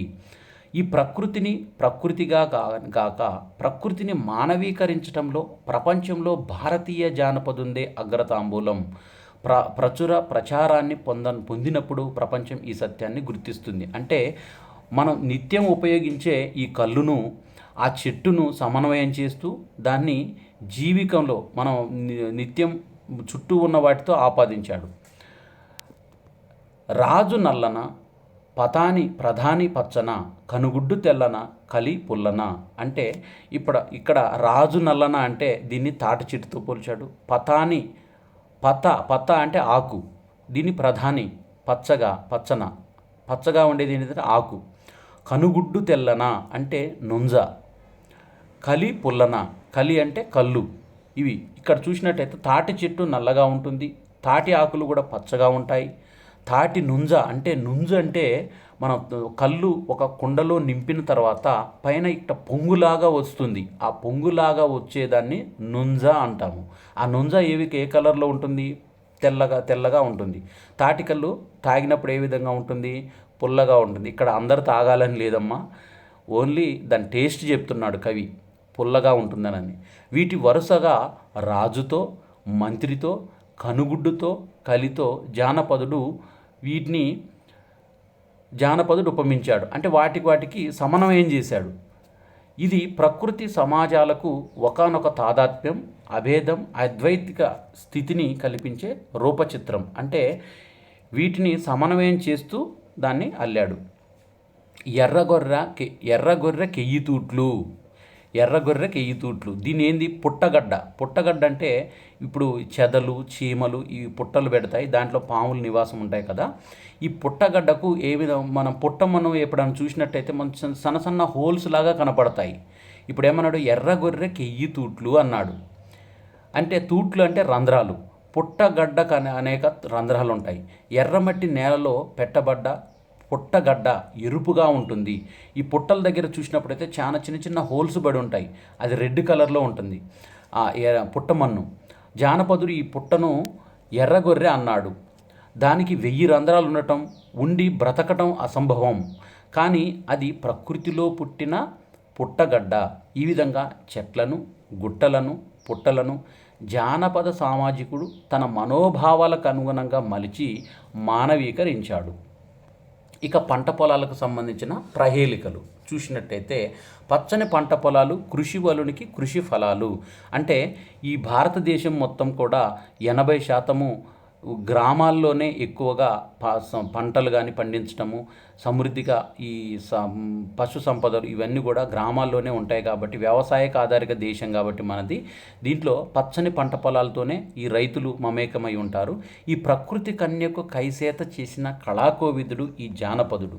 అంటే ఈ పంట పొలాలు అటు ప్రకృతి వన్య చిన్నెల్ని దిద్దేవే గాక మానవ సౌభాగ్యాలని, ధాన్యరాశులను గరిసెల్లో నింపుతాయి. సర్వజీవులకు ఉపభోగ్యాలే అయినా అవి పుడమి తల్లిని పురిటి గడపలో ఉన్నంత వరకు కన్నుల పండుగను కలిగిస్తాయి. ఈ భూమిపైన ఈ పశుపక్షాదులు కానీ పంట పొలాలు కానీ మనకు కంటికి ఇంపుగా మనసుకు ఆహ్లాదంగా కలిగిస్తాయి. అందుకే జానపదుడు ఏం చేసిందంటే ఈ పంటల్ని ఆ పొలాల్ని పొడుపు కథల్లో దండలుగా మార్చాడు. భూమాత గళసీమను అలంకరించాడు. అంటే చుట్టూ ఉన్న ఈ ప్రకృతి పంట పొలాలను చూసి కూడా కొన్ని పొడుపు కథలను ప్రహేళికను నల్లాడు. సిప్పెడు నీళ్ళల్లా సీతమ్మ నీళ్ళాడే. సిప్పెడు అంటే మనకు ఈ చేతిలో ఇట్లా పట్టుకున్నప్పుడు ఈ సిప్పెడు అంటాం. మనం ఒక చిన్న బౌల్లో ఏమైనా సూప్స్ కూడా తాగుతాం కదా, వాటిని సిప్పెలు అంటాము, బౌల్స్ అంటాం ఇంగ్లీష్లో. సీతమ్మ నీళ్ళాడే. దీంట్లో వరివెన్ను అంట. దానికి వరిని సీతమ్మతో పోల్చాడు. ప్రసవించడాన్ని వరివెన్నుగా భావించటము జానపదునికే చెల్లింది. ప్రసవించడం అంటే ఒక మరో బిడ్డకు జన్మనివ్వడం. దీన్ని మనం చిన్న గింజను నారులాగా పోసిన తర్వాత దాన్ని పెరికి వేసి నాట్లు వేసిన తర్వాత కొన్ని రోజులకు ఆ వరి మొక్క నుంచి వరి కంకులు అనేవి బయటకు వచ్చి ఒడ్లుగా మారుతాయి. దీన్ని ప్రసవించటం అని వీటితో మమేకం చేశాడు. జానపదునికి చెల్లింది. అయితే చిప్పెడు నీళ్ళలో నీళ్ళాడటం అసంభవం. చిప్పెడు అంటే ఈ చిప్పెడు నీటితో గోరు కడగవచ్చు, ఈ గోరు వేళ్ళు కడగవచ్చు, కాళ్ళకు మాత్రం సరిపోవు. నీళ్ళు ఆడడం అంటే పొసగదు. అంటే డైరెక్ట్గా స్నానం చేయటం అనేది అసలే అసంభవం. కానీ సీత భూమి నుండి పుట్టింది కదా, ఈ వరికంకి కూడా భూమి నుండి పుట్టింది కాబట్టి సీతతో సమన్వయం చేసిండు వరికంకిని. భూమి నుండి పుట్టినవి ఏంటంటే ఇప్పుడు వరికంకి కూడా భూమి నుంచే పుడుతుంది. ఆ సామ్యం చేత జానపదుడు ఎంతో ఆరాధనా భావాన్ని వ్యక్తపరిచాడు. అలనాడు సీతమ్మను ప్రకృతిలో పుట్టింది కాబట్టి ఈ సీతాదేవిని వరి మొక్కతో పోల్చాడు. ప్రకృతిలో పెరిగింది, ప్రకృతిలో పుట్టింది, ప్రకృతితో తిరిగింది కాబట్టి ప్రకృతిలో కష్టాలు అనుభవించింది. ఆ వరి పొలం, వరి వెన్ను, ప్రకృతి సౌందర్య వైభవ చిహ్నాలు అనేవి ఇక్కడ సమన్వయం చేశాడు. మరొకటి, ఏడాకుల మాను ఎక్కలేరు దిగలేరు. ఏడాకుల మాను ఎక్కలేరు దిగలేరు. దీని ఆన్సర్ ఏంటంటే జొన్న చెట్టు. ఇది ఏ విధంగానో చూద్దాం. పచ్చని జొన్న మొక్క ఏపుగా ఎదిగి అందంగా కనిపిస్తుంది.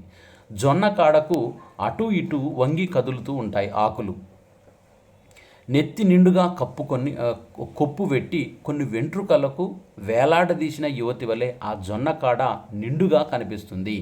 దాన్ని ఏడాకుల మాను అనడం జానపదుల సౌందర్య దర్శనానికి సప్త సంఖ్యపై వారికి గల ఆసక్తిని నిదర్శనం.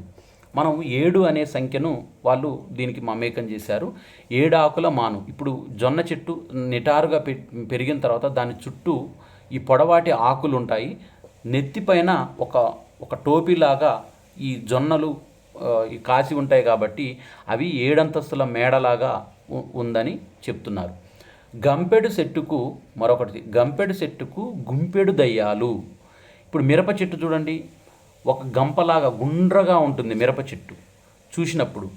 దానికి గుంపెడు దయాలు. ప్రతి ఆకుకి ఈ పూలు పూసి వాటిలో గంపెడు మిరపకాయలు వెళ్తాయి.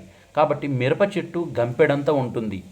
గంప అంటే మనకు ఇప్పుడు చాలా గుండ్రగా, మనం ఇప్పుడు గిన్నెలు తోమిన తర్వాత ఒక బౌల్స్ మనం ఏవైతే చిన్న చిన్న పాత్రలు వేస్తామో దానికి ఒక పెద్ద బౌల్ ఉంటుంది కదా, ఆ బౌల్ లాగా వెనకటి రోజుల్లో వెదురు బుట్టలతో అల్లే వాటిని గంపలు అంటారు. ఈ మన బోనాలు వేసేటప్పుడు కానీ ఏవైనా ఎటైనా పండగలప్పుడు ఈ ముఖ్యంగా బోనాల టైంలో వీటిని గంపలు ఎక్కువ వాడుతుంటారు. మిరప చెట్టు గంపెడంతా ఉంది. దానికి నిండుగా పళ్ళున్నాయి. ఏ పళ్ళు? మిరప పండ్లు. వాటిని దయ్యాలనడం ఎందుకు దయ్యాలతో పోల్చాడంటే, కారం మనం మిరపకాయలు తిన్నప్పుడు నోరు విపరీతంగా మండుతుంది కాబట్టి వాటిని దయ్యాలతో పోల్చాడు. ఉద్దేశం ఏదైనా నల్లరేగడిలోని పచ్చని మిరప, ఎర్రని పండు ప్రకృతి రమణీయాలే విరాజిల్లుతున్నాయి. ఇప్పుడు నల్లరేగడి నేలల్లో ఇవి ఆకుపచ్చని మొక్కలు మొలిచిన తర్వాత వాటికి ఎర్రటి మిరప పండ్లు కాయడం, ఇవి ప్రకృతితో ఈ కలర్స్ కూడా ఇక్కడ మమేకం చేశాడు. తర్వాత ఇంకో ప్రహేళిక, పచ్చని రవికది 16 పండ్లది నవ్వితే తెస్తాము, నవ్వకుంటే తేము. అంటే ఇక్కడ పచ్చని రవికది అంటే ఇది సీతాఫలం చెట్టు. సీతాఫలం ఏ విధంగా ఉంటుంది? పచ్చిగా ఉన్నప్పుడు మొత్తం గ్రీన్ కలర్లో, పచ్చని అంటే గ్రీన్ కలర్లో ఉంటుంది. 16 పండ్లది అంటే దాని చుట్టూ మొత్తము చిన్న చిన్న గింజల్లాగా డివైడ్ అయ్యి ఉంటుంది. Custard Apple. నవ్వితే తెస్తామంటే ఏంటిది? అది పూర్తిగా పండిన తర్వాత ఇట్లా విచ్చుకుంటుంది అక్కడక్కడ. మనం నవ్వకుంటే తేము అంటే పచ్చి తేము కదా. సీతాఫల వృక్షము పుడమికి పచ్చని రవిక తొడిగినట్లుంటుంది, గ్రీన్ కలర్ లాగా. ఆ వృక్ష ఫలాలను గురించి పచ్చని రవిక గలదని, పండుపై ఉన్న కన్నుల్ని, ఆ బొడుపుల్ని 16 పండ్లున్నదని, నవ్వితే అంటే పండుగ మారితే పగిలితే అని అర్థాలు, పండుగ మారకుంటే తీసుకొని రాలేమని పొడుపు కథల్లోనే ఉంది.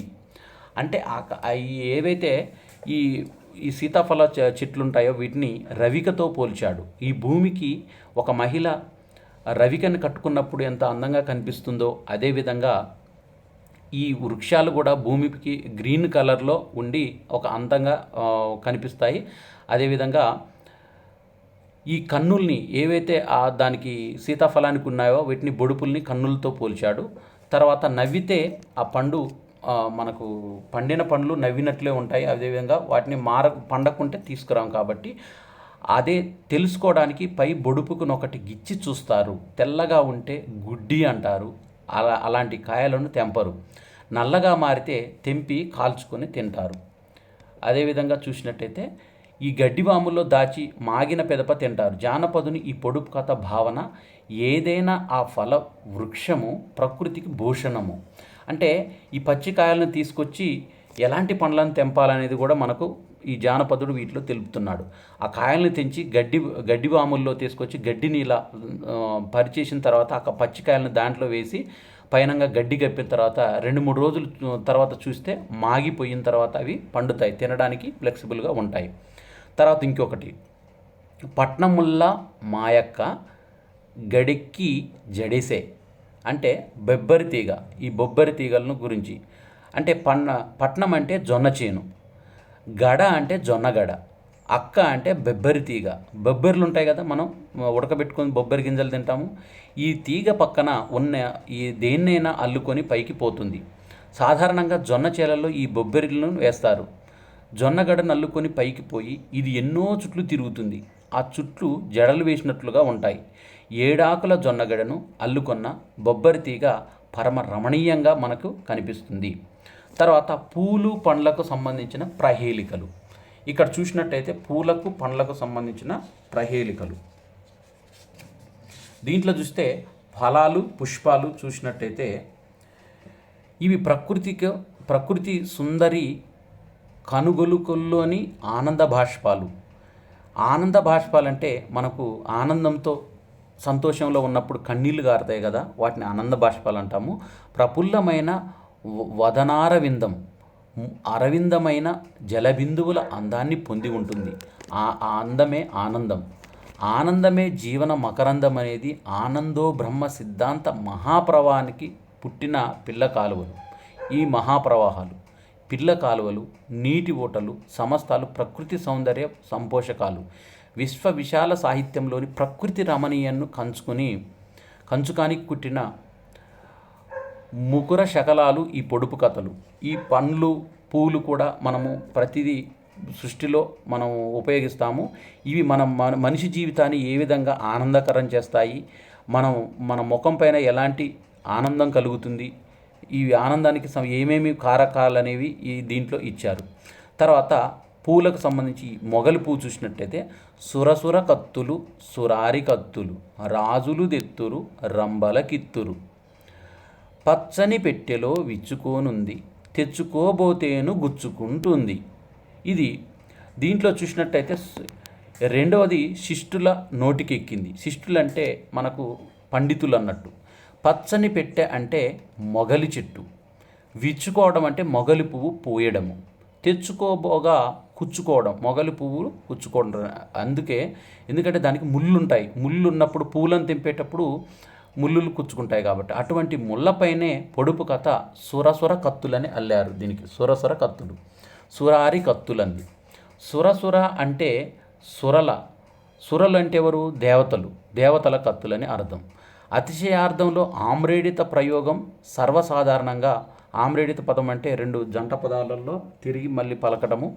ఇవి ఆ తర్వాత రాక్షసుల కత్తులనే ప్రయోగం చేశారు.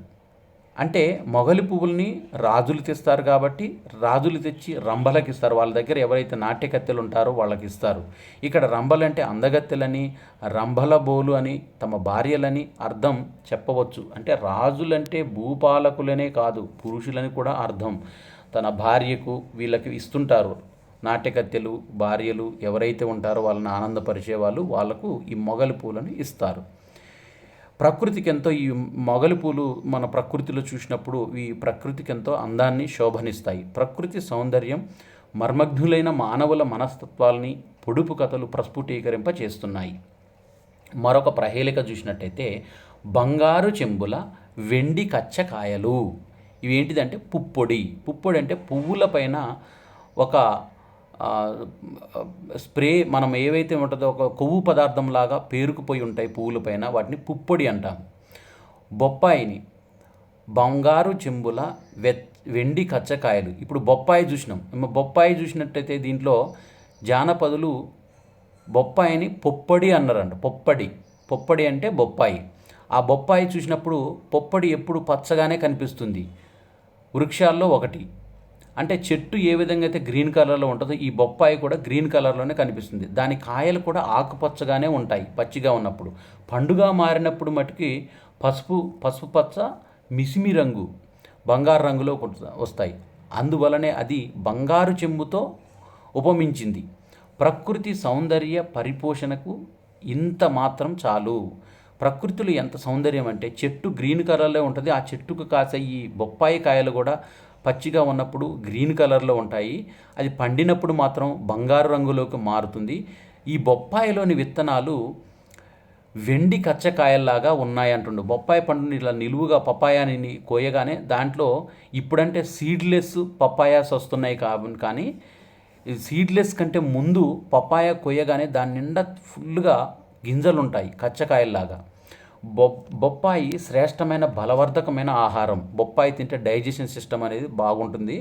అందువలనే జానపదులు అధిక మూల్యమున్న శ్రేష్ఠ లోహంతో దీన్ని పోల్చారు, సువర్ణంతో పోల్చారు.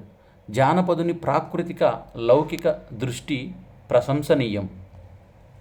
తర్వాత ఇంకొకటి, ఉరుములు మెరుపులు లేకుండా, వానలు వరదలు లేకుండా ఉత్తరాది చెరువు ఊరకనే నిండింది అన్నాడు.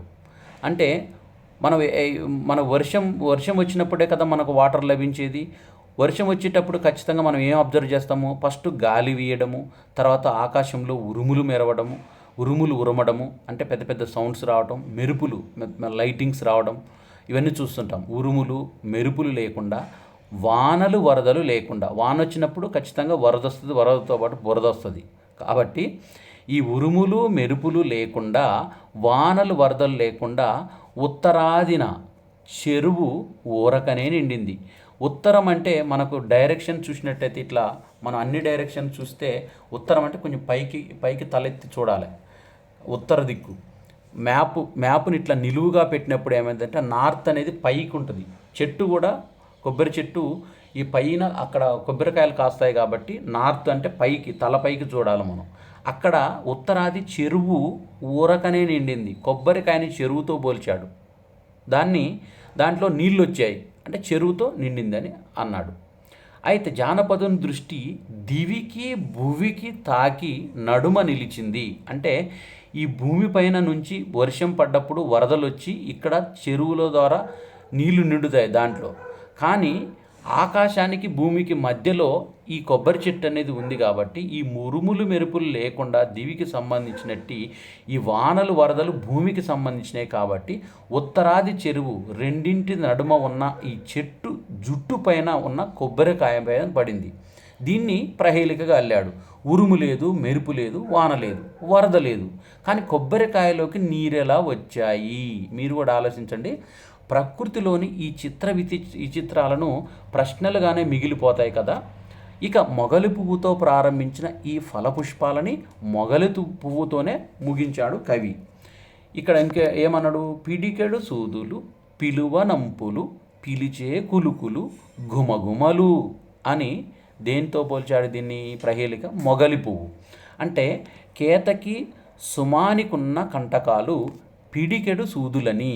ఈ మొగలి పువ్వు చుట్టూ ముళ్ళులు ఉంటాయి కాబట్టి దాని పరిమళాలు మటికి ఆహ్వాన పత్రాలని, దాని సొగసుల ఆకర్షణీయమని, పరిమళాలు పరివ్యాప్తాలైనాయని ఈ పై ప్రకృతికి సంబంధించిన జానపద ప్రహేళిక మనకు సూచిస్తుంది. మొత్తంగా ఇందులో ప్రకృతి సంబంధ ప్రహేళికలు, ఈ పొడుపు కథలు జానపద శ్రామిక జనుల హృదయాలకు అద్దం పడతాయి. అంటే వీళ్ళు ప్రకృతిని గమనించి వాటిలో ఉన్న మార్పులను నిజ జీవితానికి అన్వయం చేసి ఈ ప్రహేళికలను అల్లారు. ఈ జానపద శ్రామిక జనుల హృదయాలకు అద్దం పడతాయి. అంతరంగ భావావిష్కరణ చేస్తున్నాయి. సంక్షిప్తతతో సమస్తం నిక్షిప్తం చేసుకుని సాంప్రదాయక సౌగంధ్యానికి అనుభవ చమత్కార చంద్రికను రంగరించాయి. అభివ్యక్తిలో అంటే ఎక్స్ప్రెస్ చేయడంలో అనుభూతులు, ఒక ఫీలింగ్స్ను, ఆ పరిమళాలను వెదజల్లుతూ జానపద సాహిత్యంలో ఈ శ్రామిక జనుల పొడుపు కథ ఒక్కొక్క పొడుపు కొండవలే దేదీప్యమానంగా వెలుగుతుంది అనేది ఈ పొడుపు కథలు ప్రహేళికలకు సంబంధించిన పాఠ్యభాగం. దీంట్లో ఇప్పుడు ఈ పాఠ్యభాగానికి సంబంధించిన క్వశ్చన్ అండ్ ఆన్సర్స్. దీంట్లో 2 లాంగ్ క్వశ్చన్స్ ఇచ్చారు. ఇవి 5 మార్క్స్కి అడుగుతారు సెకండ్ బిట్లో. సంగ్రహ రూపం అంటే షార్ట్ ఆన్సర్స్ ఇవి 7th బిట్లో 8th బిట్లో అడుగుతారు. తర్వాత ఏకపద వాక్య సమాధాన ప్రశ్నలు, ఇవి సింగిల్ వర్డ్ ఆన్సర్స్ రాయాలి ఒక మార్కులోనే. ఇప్పుడు చూద్దాం వీటికి సంబంధించి. ఇప్పుడు ఆ పాఠ్యభాగం మొత్తం విన్నాం కాబట్టి ఇప్పుడు డైరెక్ట్గా చదువుకుంటూనే పోతుంటే ఇక్కడ నేను ఫోటో తీసేస్తాను, ఎందుకంటే స్క్రీన్ షాట్స్ తీసుకోవడానికి అవైలబుల్గా ఉంటుంది. వ్యాసరూప ప్రశ్నలు. దీంట్లో పొడుపు కథల ప్రయోజనాలను తెలపండి.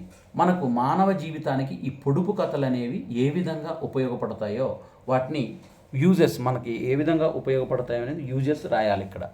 పొడుపు కథలు మానవులకు విజ్ఞానాన్ని, వినోదాన్ని అంటే నాలెడ్జ్ని, ఎంటర్టైన్మెంట్ని ఇస్తాయి. మానవ జాతి జీవనంలో పొడుపు కథలు ఎప్పటి నుంచో ముడిపడి ఉన్నాయి. ఈ మానవ జాతి ఎంత ప్రాచీనమైనదో పొడుపు కథలు కూడా అంత ప్రాచీనమైనవి.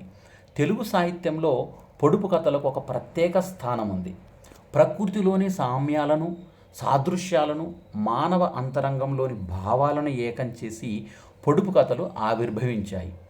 లోకజ్ఞానం. పొడుపు కథలను చదవడం, వినడం లేదా అధ్యయనం చేయడం ద్వారా లోకజ్ఞానం పెరుగుతుంది. అంటే మనకి నాలెడ్జ్ అనేది పెరుగుతుంది. పొడుపు కథల్లో వైద్యానికి అంటే మెడిసిన్కి సంబంధించి, గణితం మ్యాథ్స్కి సంబంధించి, జ్యోతిష్యం అంటే ఆస్ట్రాలజీకి సంబంధించిన శాస్త్ర విషయాలు ఉన్నాయి. ఆయా విషయాల పట్ల అవగాహన అనేది పెరుగుతుంది, అంటే నాలెడ్జ్ పెరుగుతుంది వీటి వల్ల. మానసిక వ్యాయామం. ఈ పొడుపు కథలు అనేవి మెదడుకు మేత వేస్తాయి, మెదడును ప్రశ్నింపజేస్తాయి, ఆలోచింపచేస్తాయి, బుద్ధికి పదును పెడతాయి. కాబట్టి హాస్యంగా, అద్భుతంగా ఉంటూనే వ్యక్తుల మానసిక వ్యాయామానికి ఇవి దారి చూపుతాయి. ఆసక్తిని కూడా పెంచుతాయి కాబట్టి ఇది జ్ఞాపక శక్తిని పెంచుతాయి కాబట్టి మనిషికి ఆలోచన శక్తి దీని ద్వారా పెరుగుతుంది. ధారణ అంటే మెమరీ పవర్. పొడుపు కథలు అడిగే వారికి ధారణ అవసరం అవుతుంది. ధారణ వల్ల ఒక విషయం మనసులో నాటుకుంటుంది, అనేక విషయాలు గుర్తుపెట్టుకోవచ్చు. పిల్లల్లో వల్లె వేసే శక్తి కూడా పెరుగుతుంది. వల్లె వేసే శక్తి అంటే మెమరైజ్ చేసే శక్తి కూడా పెరుగుతుంది. దాని కారణంగా విద్యార్థుల్లో వాచక శక్తి కూడా పెరుగుతుంది. చమత్కార భావన అంటే పొడుపు కథల్లో చమత్కారం ఉంటుంది, అంటే హ్యూమరిజం. తమాషాగా ఉంటూనే ఆలోచింపజేస్తాయి. తద్వారా పిల్లల్లో క్రీడాసక్తి పెరుగుతుంది. హాస్య రసోత్పత్తికి కారణమవుతాయి. మంచి జోకు, నవ్వు పుట్టిస్తాయి కాబట్టి విన్న వారిలో కూడా చమత్కార భావన కలుగుతుంది. తర్వాత ఏకాగ్రత, జిజ్ఞాస అంటే కాన్సన్ట్రేషన్, తెలుసుకోవాలనే ఆతృత కలుగుతుంది. పొడుపు కథలు తెలుసుకోవాలనే కోరికను జిజ్ఞాస అని పెంచుతారు. జిజ్ఞాసను పెంచుతాయి. వీటిని వినడం ద్వారా, చదవడం ద్వారా ఏకాగ్రత అంటే కాన్సన్ట్రేషన్ అనేది పెరుగుతుంది. భాషా పరిజ్ఞానం, పొడుపు కథల ద్వారా మనకు భాషా పరిజ్ఞానం, మనం ఉపయోగించే భాషలో కూడా పరిజ్ఞానం ఉంటుంది. పొడుపు కథల్లో వాడే పదాలు, అలంకారాలు భాషపైన పట్టును పెంచుతాయి. అలతి పదాలు చిన్నప్పటి నుంచే వినడం ద్వారా, వాటిని తిరిగి తిరిగి ఉపయోగించడం ద్వారా సమన్వయం చేసుకొని జీవితాన్ని అర్థం చేసుకునే శక్తి అనేది పిల్లలకు లభిస్తుంది. తర్వాత సృజనాత్మకత అంటే క్రియేటివిటీ. ఈ పొడుపు కథల ద్వారా విభిన్నంగా ఆలోచించే గుణం అనేది పిల్లలకు అలవాటు పడుతుంది. ఇవి ఊహాశక్తిని పెంచుతాయి. మనం క్రియేటివిటీ చేయాలంటే ఖచ్చితంగా థింకింగ్ చేయాలి. కాబట్టి సామాజిక అనుబంధం అంటే మన చుట్టూ ఉన్న సొసైటీతో మన రిలేషన్ ఏ విధంగా మెయింటైన్ చేయాలనేది ఈ పొడుపు కథల ద్వారా నేర్చుకోవచ్చు. మన సంస్కృతి సాంప్రదాయాలు జీవన విధానాల వల్ల పట్ల చక్కని అవగాహనను కలిగిస్తాయి. ఒకరికొకరు పొడుపు కథలు వేసుకోవడం ద్వారా వ్యక్తుల మధ్య సత్సంబంధాలు పెరుగుతాయి. హెల్దీ రిలేషన్ అనేది డెవలప్ అవుతుంది. తర్వాత మానసిక వికాసం. ఈ మానసిక వికాసము పొడుపు కథల గురించి ఆలోచించడం ద్వారా సమాజంలోని, సాహిత్యంలోకి, సృష్టిలోని అనేక విషయాలు తెలిసి మనసు అనేది వికసిస్తుంది. తార్కిక ఆలోచన అంటే లాజిక్గా ఆలోచించడం. తార్కికంగా పొడుపు కథల ద్వారా తార్కిక ఆలోచన శక్తి అనేది పెరుగుతుంది. అంటే లాజిక్గా ఆలోచించడం అనేది అలవాటు అవుతుంది. అభివ్యక్తి, అనుభూతి, మనం ఏదన్నా అభివ్యక్తించే లక్షణాలను పెంచుతాయి అనేది మనలో ఉన్న ఫీలింగ్స్ని ఎక్స్ప్రెస్ చేయడానికి. మిగతావి ఆ పొడుపు కథల ఆన్సర్లు విని మనం కూడా ఫీల్ అవ్వటం, అనుభూతి చెందటం అంటే అభివ్యక్తీకరించే లక్షణాన్ని పెంచుతాయి. ఇవి అనుభూతిని, పరవశాన్ని కలిగిస్తాయి. పొడుపు కథ అంటే కేవలం ప్రశ్న మాత్రమే కాదు, అది విజ్ఞాన కిరణం. సంక్షిప్తతతో సమస్తాన్ని దాచుకున్న అనుభవ చమత్కార చంద్రిక.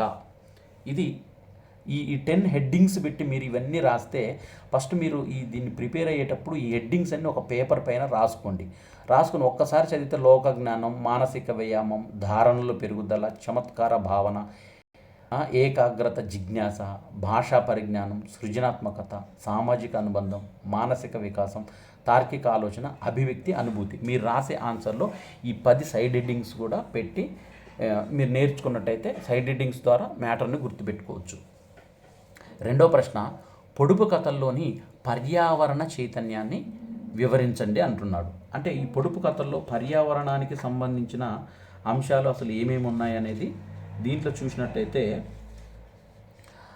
జానపద సాహిత్యంలో పొడుపు కథలు కేవలము మన మేధస్సుకు పదును పెట్టే వినోద సాధనాలు మాత్రమే కాదు, అవి ప్రకృతి రహస్యాలను, పర్యావరణ విలువలను చాటి చెప్పే జ్ఞాన భాండాగారాలు. మానవ నాగరికత ఆదిమ దశ నుంచి ప్రకృతితో మమేకమై ఉంది. అంటే నాటి జానపదుడు ప్రకృతిని కేవలం వనరుగా చూడకుండా ఒక ఆరాధ్య దైవంగా, పరబ్రహ్మ స్వరూపంగా భావించాడు. ఈ ఉదాత్తమైన భావననే పొడుపు కథల రూపంలో పర్యావరణ చైతన్యాన్ని రగిలిస్తుంది. మనిషి తన జీవనానందానికి, కుటుంబ ప్రగతికి మూలాధారంగా ప్రకృతేనని గుర్తించి దానిని పరదేవతగా ఆరాధించటం ఈ పాఠ్యభాగంలో స్పష్టంగా మనకు కనిపిస్తుంది. ఈ ప్రకృతిలోని ప్రతి అంశాన్ని జానపదుడు ఎంత సునిశ్చితంగా పరిశీలించాడో పొడుపు కథల ద్వారా అర్థమవుతుంది. ముఖ్యంగా చెట్టును పుట్టలు విభాగంలో చెట్లకు జానపద జీవితంతో ఉన్న ప్రాధాన్యతను అద్భుతంగా వర్ణించాడు. నాగలికి, ఇంటి కప్పుకి, వంట చెరుకుకు చెట్లే ఆధారమని మనకు చెప్పాడు. అలాగే ఇల్లు కట్టుకోవడానికి, బావుల నిర్మాణానికి గుట్టలు, పుట్టమన్ను అవసరమని చెప్పడం ద్వారా ప్రకృతిపై మానవునికి అనివార్యమైన ఆధారిత స్థితిని గుర్తు చేస్తుంది. ఉదాహరణకు చెట్టు గురించి చెబుతూ, ఆకుల్లాని కాను ఆకులుంటాయి, పోకల్దాన్ని కాను పోకలుంటాయి అని వివరించడం వెనుక మొక్కల స్వభావాల పట్ల లోతైన అవగాహనను కనిపిస్తుంది. ఇది పర్యావరణంలోని జీవ వైవిధ్యాన్ని గౌరవించాలనే చైతన్యాన్ని కూడా కలిగిస్తుంది. తుమ్మ చెట్టు గురించి చెప్పిన పొడుపు కథ జానపదుని పర్యావరణ దృష్టికి ఒక నిదర్శనం. ఇనుపదూలము, వెండి చీల, బంగారు పువ్వు అంటూ తుమ్మ చెట్టు కాండాన్ని, ముళ్ళను, పూలను లోహాలతో పోల్చటము ఆ చెట్టు యొక్క దృఢత్వాన్ని, విలువను చాటి చెబుతుంది. ప్రకృతిలోని వృక్ష సంపద మానవునికి ఎంతటి రక్షణను సంపాదనిస్తుందో ఈ పోలిక ద్వారా అర్థం చేసుకోవచ్చు. అలాగే తాటి చెట్టు గురించి వివరిస్తూ అది భూమిలోని నీటిని, భూసారాన్ని పీల్చుకుంటూ మనిషికి అమృతం వంటి కళ్ళును, పండ్లను అందిస్తుందని చెప్పటం జరిగింది. ప్రకృతిలోని ప్రతి వస్తువును మానవీకరించి చూడడం వల్ల పర్యావరణం పట్ల ఒక రకమైన బాధ్యతాయుతమైన ప్రేమ ఏర్పడుతుంది. ఇక పంట పొలాల విషయంలోనూ జానపదుని చైతన్యం అద్భుతం. వరి వెన్నును సీతమ్మతో పోల్చడం ద్వారా భూమాత పట్ల తనకున్న భక్తిని చాటుతున్నాడు. సిప్పెడు నీళ్ళల్లా సీతమ్మ నీళ్ళాడే అనే పొడుపు కథ ద్వారా తక్కువ నీటితోనే సమృద్ధిగా పండే పంటల ప్రాముఖ్యతను, భూమి నుండి పుట్టే ప్రతి గింజ పవిత్రతను తెలియజేశాడు. జొన్న చేనును, మిరప పండ్లను వర్ణించిన తీరు ప్రకృతి సౌందర్యాన్ని ఆరాధించటమే కాకుండా ఆ పచ్చదనాన్ని కాపాడుకోవాలనే సందేశాన్ని మనకిస్తున్నాడు. ఈ పంట పొలాలు కేవలం ఆహారాన్ని ఇచ్చేవి మాత్రమే కావు, అవి భూమాతకు అలంకారాలని భావించటము పర్యావరణ హితమైన ఆలోచన. ఇక ఫలాలు, పుష్పాల విభాగంలో సీతాఫలం, మొగలి పువ్వు వంటి వాటిని వర్ణించిన విధానము ప్రకృతిలోని వైవిధ్యాన్ని ప్రతిబింబిస్తుంది. సీతాఫలాన్ని ఒక పచ్చని రవికగా, దానిపై ఉన్న కళ్ళను 16 పండ్లుగా వర్ణించడము జానపదుని సృజనాత్మకతకు అద్దం పడుతుంది. మొగలి పువ్వు పరిమళాన్ని, దాని కంటకాలను, ముళ్ళను సూదులతో పోల్చడము ప్రకృతిలోని ఆకర్షణను, ఆత్మరక్షణ వ్యవస్థను వివరిస్తుంది. ప్రకృతిలోని ప్రతి పువ్వు, ప్రతి పండు ఒక విలక్షణమైన లక్షణాన్ని కలిగి ఉంటుందని, వాటిని అలాగే స్వీకరించాలని ఈ కథలు చెప్తాయి. మొత్తంగా చూసినట్టయితే ఈ పొడుపు కథలు పర్యావరణ సమతుల్యతను కాపాడవలసిన అవసరాన్ని పరోక్షంగా బోధిస్తాయి. ప్రకృతిని జయించడం అంటే దానిని నాశనం చేయడం కాదని, దానితో కలిసి జీవించడమని జానపదుడు నిరూపించాడు. యంత్రాలు, తంత్రాల కంటే కూడా ప్రకృతి శక్తులే గొప్పవని, వానలు, వరదలు, ఉరుములు, మెరుపులు అన్నీ కూడా ఈ ప్రకృతి లీలలో భాగమని గుర్తించటము నేటి కాలానికి ఎంతో అవసరమని ఈ పాఠ్యభాగం ద్వారా పర్యావరణం పట్ల గౌరవాన్ని, ప్రకృతిని కాపాడుకోవాలనే తపనను ప్రతి ఒక్కరిలో కలగాలని, జానపద సాహిత్యం అందించిన ఈ పర్యావరణ చైతన్యాన్ని తరతరాలకు ఒక స్ఫూర్తిదాయకవంతంగా నిలపాలని, ప్రకృతిని ఆరాధించటం అంటే మన అస్తిత్వాన్ని మనం కాపాడుకోవటమేనని ఈ పొడుపు కథల అంతరార్థం. ప్రకృతిని దైవంగా భావించటం. జానపదులు ప్రకృతిని కేవలం ఒక వనరుగా చూడకుండా పరదేవతగా మరియు పరబ్రహ్మ స్వరూపంగా ఆరాధించారు. మానవ జీవనానందానికి, కుటుంబ ప్రగతికి మూలాధారము ప్రకృతిని గుర్తించడం ఇందులో ప్రధానమైన పర్యావరణ చైతన్యం. వృక్ష సంపదపై గౌరవం. చెట్టు పుట్టలకు జానపద జీవితంలో ఉన్న ప్రాధాన్యత అపారమైంది. నాగలి, ఇంటికప్పు, వంట చెరుకు వంటి నిత్య జీవిత అవసరాలకు చెట్లే ఆధారమని గుర్తించడం ద్వారా అడవులను మరియు వృక్షాలను సంరక్షించుకోవాలనే స్పృహను పొడుపు కథలు కలిగిస్తాయి. ఇక మూడవది జీవ వైవిధ్య పరిశీలన. అంటే తుమ్మ చెట్టును ఇనుపదూలం, వెండి చీల, బంగారు పువ్వు అని వర్ణించటం వెనుక ప్రకృతిలోని ప్రతి మొక్క విశిష్టతను, దాని దృఢత్వాన్ని గుర్తించే సునిశ్చిత దృష్టి ఉంది. మొక్కల స్వరూప స్వభావాలను లోతుగా అధ్యయనం చేయడం వల్ల పర్యావరణం పట్ల మనకు మక్కువ పెరుగుతుంది. భూమాత పట్ల ఆరాధన భావం. పంట పొలాలను, ముఖ్యంగా వరి వెన్నును సీతమ్మతో పోల్చడం ద్వారా భూమిని తల్లిగా గౌరవించే సాంప్రదాయం కనిపిస్తుంది. పంటలు కేవలము ఆహార వనరులు మాత్రమే కావు, అవి భూమాతకు అలంకారాలని భావించటము పర్యావరణహితమైన ఆలోచన. ప్రకృతి మానవీకరణ. మొగలి పువ్వు పరిమళాన్ని, సీతాఫలం రూపాన్ని మానవ జీవన అంశాలతో రవిక, సూదులు వంటివి పోల్చడం ద్వారా ప్రకృతిని మనలో ఒక భాగం చేసుకున్నారు. ప్రకృతిని జయించటం కంటే దానితో మమేకమై జీవించటమే అసలైన నాగరికత అని ఈ పొడుపు కథలు మనకు నిరూపిస్తున్నాయి. ఇక సంగ్రహరూప ప్రశ్నలు మనకు ఇవి మీకు ఫైనల్ ఎగ్జామ్లో ఈ సంగ్రహరూప ప్రశ్నలు ఇవి 6వ బిట్లో అడుగుతారు. కసిరెడ్డి వెంకటరెడ్డి జీవిత విశేషాలను తెలపండి అని అన్నారు. ఇది కవి పరిచయం రాయాల్సి ఉంటుంది షార్ట్ ఫామ్లో. ఆచార్య కసిరెడ్డి వెంకటరెడ్డి కవిగా, వక్తగా, వ్యాసకర్తగా, జానపద వాంగ్మయ పరిశోధకుడిగా, ధార్మిక సామాజిక విజ్ఞాన వ్యాఖ్యాతగా తెలుగు సాహిత్యంలో ప్రసిద్ధి పొందినారు. ఆయన 1946 ఆగస్టు 3న ఉమ్మడి మహబూబ్ నగర్ జిల్లా ఆమనగల్లు మండలం పోలేపల్లి గ్రామంలో జన్మించారు. ద్రౌపదమ్మ, మేఘారెడ్డి వీరి తల్లిదండ్రులు. వీరు కల్వకుర్తిలో పాఠశాల విద్యను పూర్తి చేశారు. తరువాత పాలెం ప్రాచ్య కళాశాలలో ఓరియంటల్ లాంగ్వేజ్ కోర్సు పూర్తి చేశారు. ఆయన తెలుగు సంస్కృతాలలో 2 భాషల్లో పీజీ పూర్తి చేశారు. అంటే డ్యూయల్ ఎంఎస్ 2 పీజీలు కంప్లీట్ చేశాడు. ఆచార్య సి నారాయణ రెడ్డి పర్యవేక్షణలో తెలుగులో పొడుపు కథలు అనే అంశం పైన పరిశోధన పూర్తి చేసి ఉస్మానియా విశ్వవిద్యాలయం నుండి డాక్టరేట్ డిగ్రీ అంటే పిహెచ్డి డిగ్రీని పొందారు. ఆయన మాడుగుల ప్రభుత్వ పాఠశాలలో తెలుగు పండితునిగా చేరారు. తర్వాత డిగ్రీ కళాశాల లెక్చరర్గా కామారెడ్డి ప్రభుత్వ డిగ్రీ కళాశాలలో పనిచేశారు. ఉస్మానియా విశ్వవిద్యాలయంలో ఆచార్యునిగా, తెలుగు శాఖ అధ్యక్షులుగా పదవీ బాధ్యతలు నిర్వహించారు. వారు 140కి పైగా కావ్యాలు, శతకాలు, కథలు, నవలలు, వ్యాసాలు, ఆధ్యాత్మికాలు, అనువాదాలు, వ్యాఖ్యానాలు, జానపద పరిశోధనల వంటివి వెలువరించారు. చైతన్యశ్రీ, లేతమబ్బులు, అమృత సూక్తం, రెడ్డి మాట శతకం, రాగజ్వాల అనే నవల, జానపద కళాదర్శనం అనే పరిశోధన మొదలైనవి ప్రధానంగా చెప్పవచ్చు.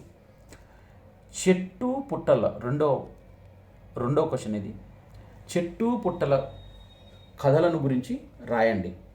మనకు దీంట్లో చెట్ల గురించి, పుట్టల గురించి ఒక చోట అడిగారు కాబట్టి పల్లె ప్రజల జీవితాలను చెట్టుకు, గుట్టకు, పుట్టకు ముడిపడి ఉంటాయి. వ్యవసాయ పనిముట్లకు, ఇల్లు కట్టుకోవడానికి ఇవే ఆధారం.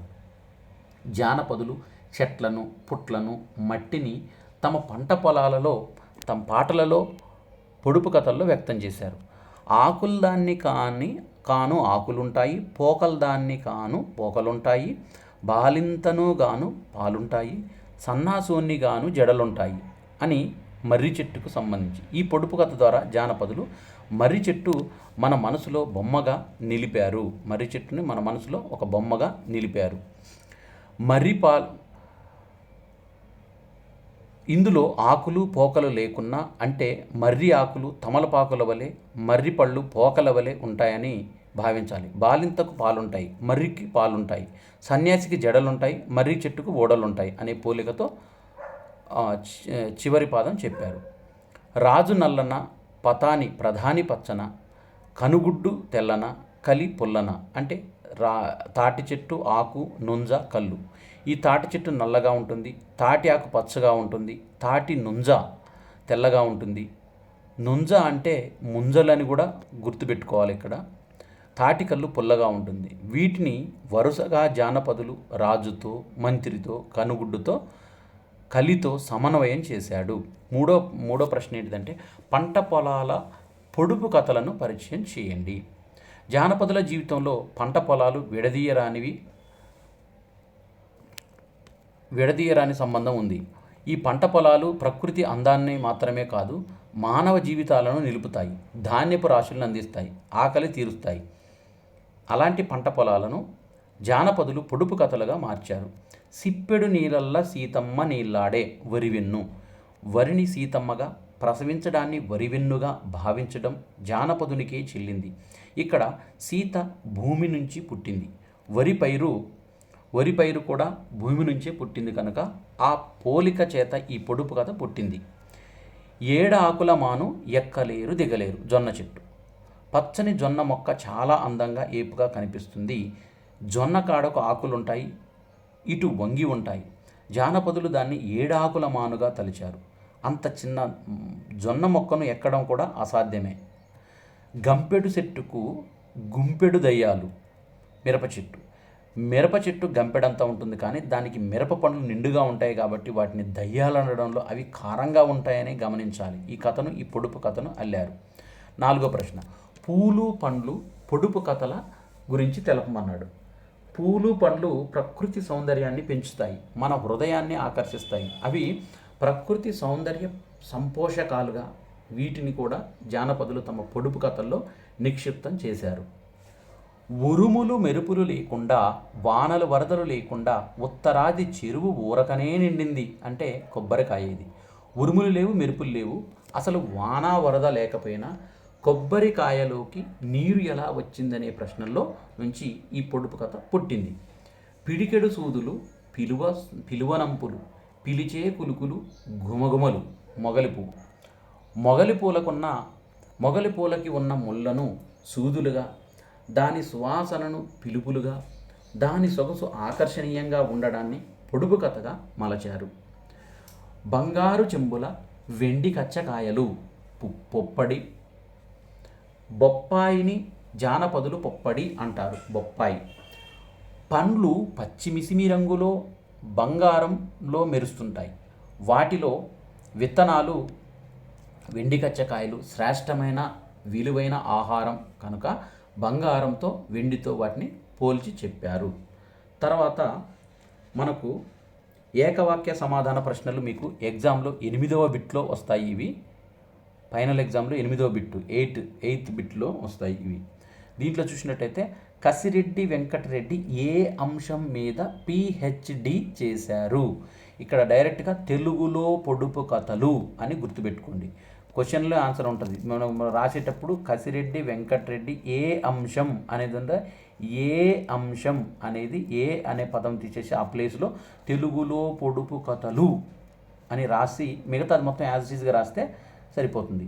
పొడుపు కథలు మానవాళికి ఏం అందిస్తున్నాయి అంటే విజ్ఞానాన్ని, వినోదాన్ని. ఇవి 2 పదాలు గుర్తుపెట్టుకోండి షార్ట్కట్లో. విజ్ఞానం, వినోదం. ఏం అందిస్తున్నాయి అంటే విజ్ఞానం, వినోదం. క్వశ్చన్లోనే సగం ఆన్సర్ కలిపి రాయొచ్చు. లోకాన్ని అర్థం చేసుకోవడానికి వ్యక్తి వేటిని అధ్యయనం చేయాలి అంటే పొడుపు కథలను. అది ఒక్క లైన్ గుర్తుపెట్టుకోండి. మిగతాది మొత్తము వేటిని అనే ప్రదేశంలో వేటిని ఆ పదం తీసేసి ఆ ప్లేస్లో పొడుపు కథలను అనే పదం పెట్టి మిగతాది యాజ్ ఇట్ ఈస్గా రాస్తే ఆన్సర్ అవుతుంది. అది పొడుపు కథలను అధ్యయనం చేయాలి. పొడుపు కథలను చదవడం, వినడం వల్ల ఏం కలుగుతుందంటే లోక జ్ఞానం. ఈ ఒక్క పదం గుర్తుపెట్టుకోండి, లోక జ్ఞానం. ఏం అనే పదంని తీసేసి ఆ ప్లేస్లో లోక జ్ఞానం అనే పదం పెడితే మిగతాది మొత్తం కలిపి చదివితే అదే ఆన్సర్ అవుతుంది. లోక జ్ఞానం. పొడుపు కథలు వినడము, చదవడం ద్వారా ఏం కలుగుతుందంటే లోక జ్ఞానం. ప్రకృతికి అతి సన్నిహితంగా ఉంటున్నది ఎవరు అంటే జానపదుడు. ఈ ఒక్క పదం గుర్తుపెట్టుకోండి, జానపదుడు. దీంట్లో ఎవరు అనే ప్రదేశం, ఎవరు అనేది తీసేసి జానపదుడు అనేది పెట్టి డైరెక్ట్గా రాసినా కానీ మీకు ఆన్సర్ అవుతుంది. ప్రకృతికి అతి సన్నిహితంగా ఉంటున్నది జానపదుడు. జానపద సాహిత్యంలోని నవనీతం ఏమిటి? నవనీతం అంటే పొడుపు కథ అనేది జానపద సాహిత్య క్షీరంలోని నవనీతం అంటే ఏంటిది? పొడుపు కథ అని రాస్తే సరిపోతుంది. ఇవి ఈ మనకు పొడుపు కథలకు సంబంధించిన పాఠ్య భాగానికి సంబంధించిన పూర్తి పాఠ్యాంశము, నోట్సు, వ్యాసరూప సమాధాన ప్రశ్నలు, సంక్షిప్త సమాధాన ప్రశ్నలు, ఏకవాక్య సమాధాన ప్రశ్నలు. ఇవి మనము గద్య విభాగంలోని 7వ పాఠ్యభాగం పొడుపు కథలు పర్యావరణం ఆచార్య కసిరెడ్డి వెంకటరెడ్డి గారు రాసిన ఈ పాఠ్యభాగానికి సంబంధించిన పూర్తి సమాచారం. ఆగస్టు 3 అంటే ఈరోజు కసిరెడ్డి వెంకటరెడ్డి గారి బర్త్డే.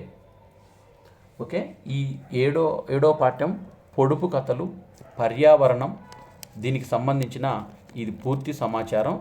ఈ వీడియో మీకు నచ్చినట్టయితే లైక్ చేయండి. ఇంటర్ ఫస్ట్ ఇయర్ చదువుకునే విద్యార్థులు ఎవరైతే ఉంటారో వాళ్లకు ఈ వీడియోని షేర్ చేయండి. గత వీడియోలో పద్య భాగంలోని 5 లెసన్స్ ఏవైతే ఉంటాయో ఆ 5 లెసన్స్ని నేను చెప్పి వీడియోస్గా మర్చాను.